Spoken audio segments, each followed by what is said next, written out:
Assalamualaikum warahmatullahi wabarakatuh. Selamat pagi, siang, sore, atau malam kepada seluruh rekan-rekan mahasiswa dimanapun kalian berada. Khususnya mahasiswa saya yang ada di jurusan akuntansi Politeknik Negeri Medan. Oke, kali ini kita masuk ke mata kuliah pengantar akuntansi. Nah, kita sudah melewati beberapa siklus akuntansi ya pada chapter-chapter sebelumnya. Kali ini kita akan masuk ke chapter laporan keuangan. Ini adalah output yang diinginkan manajemen kalau di perusahaan ya, adalah laporan keuangan perusahaan. Yuk kita kulik lagi lebih dalam tentang laporan keuangan. Apa sih itu sebenarnya laporan keuangan? Jadi laporan keuangan ini adalah ringkasan dari semua pencatatan transaksi-transaksi keuangan yang sudah kita lakukan dari mulai jurnal, buku besar, neraca saldo, jurnal penyesuaian, lalu neraca lajur. Maka ini adalah ringkasan dari keseluruh transaksi selama satu periode. Tujuannya apa? Tentu ini adalah untuk pelaporan kepada pihak pemilik entitas ya. Ini adalah sebagai acuan untuk pemilik ataupun manajemen yang ada berada di level atas menentukan strategi untuk selanjutnya apa yang harus dibuat. Jadi dari gambaran ini mereka akan bisa melihat bagaimana sih kondisi perusahaannya sekarang ini. Nah, tujuan dari laporan keuangan ini juga ada beberapa ya. Yang pertama misalnya dapat dipahami. Jadi informasi yang ada di dalam laporan keuangan itu dibuat harus dapat dimengerti oleh para pihak pemilik ataupun manajer ya. Makanya biasanya istilah-istilah akunnya itu sudah sesuai peraturan, yaitu standar akuntansi keuangan kita. Misalnya kas, ya memang kas gitu. Jadi tidak bisa interpretasi dari si perusahaannya sendiri mengubah kas itu misalnya menjadi uang gitu. Tidak bisa ya, harus sesuai dengan standar tersebut.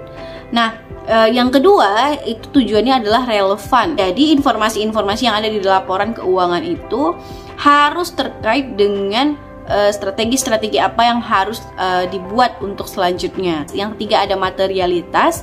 Nah, ini yang berisi tentang nominal, besaran nominal dari masing-masing akun. Informasi itu dianggap materialitas apabila dapat mengubah keputusan dari si pembaca laporan keuangan ini.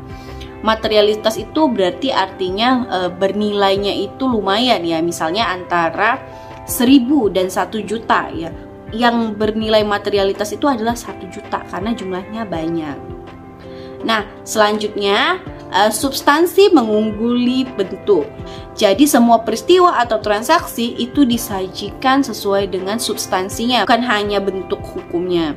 Nah, selanjutnya pertimbangan sehat. Artinya adalah melibatkan unsur kehati-hatian dalam menyajikan semua akun-akunnya, baik dari harta, utang, modal, pendapatan, dan beban agar tidak bernilai terlalu tinggi ataupun terlalu rendah. Lalu kelengkapan, jadi harus lengkap dari akun, tanggal, jumlah nilai nominalnya, sehingga tidak terdapat data-data yang tidak benar yang disajikan di dalam laporan keuangan tersebut. Lalu yang ke-8 ada dapat dibandingkan. Nah, jadi biasanya laporan keuangan itu disajikan tidak hanya satu periode, tapi dibandingkan dengan tahun yang sebelumnya, karena sifatnya adalah going concern atau berkelanjutan. Nah, yang ke-9 ada yang namanya tepat waktu. Laporannya itu harus dipublish secara tepat waktu dan biasanya ini sudah ditentukan ya. Nah, lalu yang terakhir adalah keseimbangan antara biaya dan manfaat. Jadi informasi yang disajikan itu harus memiliki manfaat ya untuk mengambil berbagai keputusan. Nah, jenis-jenis laporan keuangan itu ada 4. Yang pertama itu biasanya disajikan paling awal adalah laporan laba rugi. Jadi laporan laba rugi inilah sebagai laporan performance perusahaan itu dalam 1 tahun. Apa yang sudah mereka hasilkan selama 1 tahun itu ada di laporan laba rugi. Lalu ada yang namanya laporan posisi keuangan atau sering kita sebut neraca ya.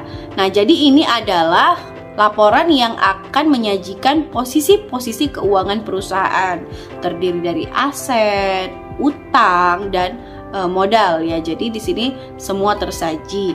Lalu yang berikutnya ada yang namanya laporan arus kas. Laporan arus kas ini untuk menyajikan bagaimana sih aliran dana yang terjadi selama satu periode di suatu perusahaan. Lalu ada yang namanya laporan perubahan ekuitas.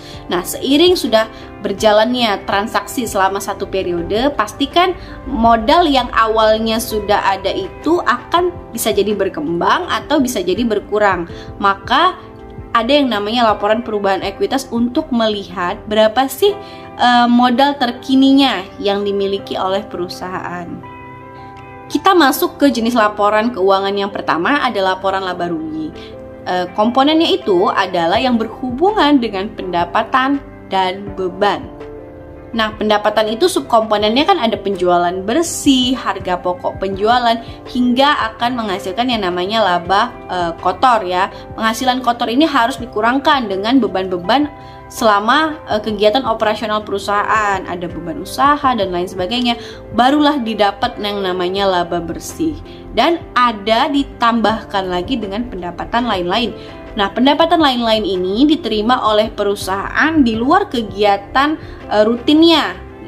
Misalnya nih, perusahaan ini adalah perusahaan yang bergerak untuk memproduksi makanan ringan.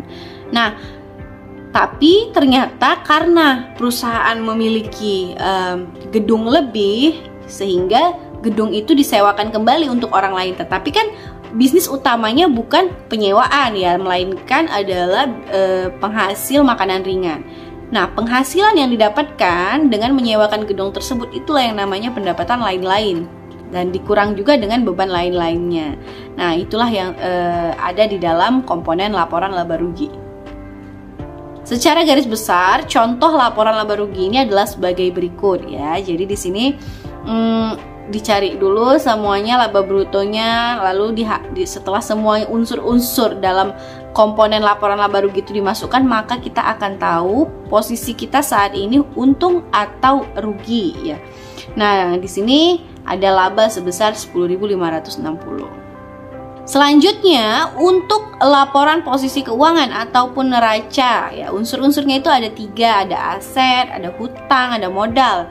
Nah, jadi contohnya itu adalah sebagai berikut. Jadi kita bisa lihat nih posisi kas kita saat ini ada berapa, posisi modal kita sekarang sudah berapa ya, jadi itu ada di dalam neraca.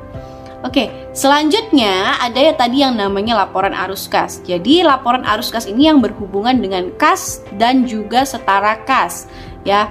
Nah, dalam kegiatan operasionalnya perusahaan ini kan akan menggunakan kas untuk aktivitas tertentu ya, dibagi 3, ada untuk operasional perusahaannya, ada untuk investasi, dan ada untuk pendanaan. Kalau yang operasional berarti itu yang rutin terjadi sehari-hari ya di perusahaan. Nah, jadi apa sih kas-kas itu? Biasanya untuk operasional perusahaan akan terlibat untuk penjualan ya, pelunasan piutang, beban-beban dan lain sebagainya. Untuk investasi ini biasanya berhubungan dengan pembelian aset-aset tetap, misalnya membeli gedung baru, membeli mesin baru, membeli peralatan baru. Nah, inilah yang dimasuk dalam kategori arus kas investasi ya. Jadi yang berhubungan dengan pembelian aset-aset tetap yang memiliki manfaat untuk kegiatan operasional di perusahaan. Lalu ada kegiatan pendanaan. Biasanya kan untuk mencari sumber dana baru, perusahaan kan mungkin akan menerbitkan saham ya untuk menambah modalnya. Jadi segala sesuatu yang terlibat dalam kegiatan memperoleh pendanaan ini adalah masuk ke dalam arus kas pendanaan. Oke, kurang lebih ini aliran dana yang terjadi di dalam perusahaan selama satu periode. Nah, contoh laporan arus kasnya itu ada sebagai berikut. Jadi dibagi aliran dana itu pada aktivitas operasional, pada aktivitas investasi, dan pada aktivitas pendanaan. Lalu dapatlah kita posisi kas kita saat ini itu ada berapa ya. Oke, lanjut lagi, ini tadi laporan perubahan modal. Berarti kan segala hal yang berhubungan dengan modalnya bertambah ataupun berkurang. Misal dalam periode berjalan perusahaan menerbitkan saham, berarti kan ada modal yang bertambah ya, maka dilihat dari laporan perubahan modal ini. Nah, Berarti kan kita dapat mengetahui di sini ada kenaikan ataupun ada penurunan modalnya. Inilah dia yang akan ditampilkan pada laporan perubahan modal. Biasanya setelah laporan keuangan selesai, di akhir itu ada yang namanya catatan atas laporan keuangan atau singkat dengan CALK. Jadi ini biasanya adalah penjabaran ya. Kalau di laporan keuangan kan dia ringkasan. Di sini adalah penjabaran mengenai jumlahnya itu dari mana. Di sini dia ada penjelasan naratifnya. Urutan penyajiannya ini juga sudah ditentukan oleh standar akuntansi keuangan kita. Yang pertama adalah pernyataan bahwa laporan keuangannya ini sudah disusun sesuai SAK ataupun SAK etap. Nah, yang kedua, ringkasan kebijakan akuntansi yang signifikan ya. Apakah dalam periode berjalan ternyata ada kebijakan akuntansi yang berbeda dari sebelumnya. Nah, ini harus dijelaskan. Oke, yang ketiga adalah informasi yang mendukung pos-pos dalam laporan keuangan ya. Misalnya tadi perusahaan menerbitkan saham, maka di CALK ini dijabarkan siapa-siapa saja, komposisi sahamnya itu bagaimana, perubahannya bagaimana. Nah, di sini dijelaskan. Oke, yang terakhir adalah pengungkapan lain yang berisi tentang informasi yang tidak disajikan di neraca, laporan laba rugi, laporan arus kas dan lain-lain. Karena kan di laporan keuangan itu kan biasanya dia bersifat angka-angka ya. Nah, disinilah dia dijabarkan lebih rinci lagi. Jadi CALK itu juga penting ya untuk dilihat ya, bagaimana kita untuk menilai perusahaan ini apa sih kebijakan terbaru yang diaplikasikan di perusahaan ini. Kita bisa lihat di catatan atas laporan keuangannya. Nah, kurang lebih itu yang ada di dalam laporan keuangan perusahaan.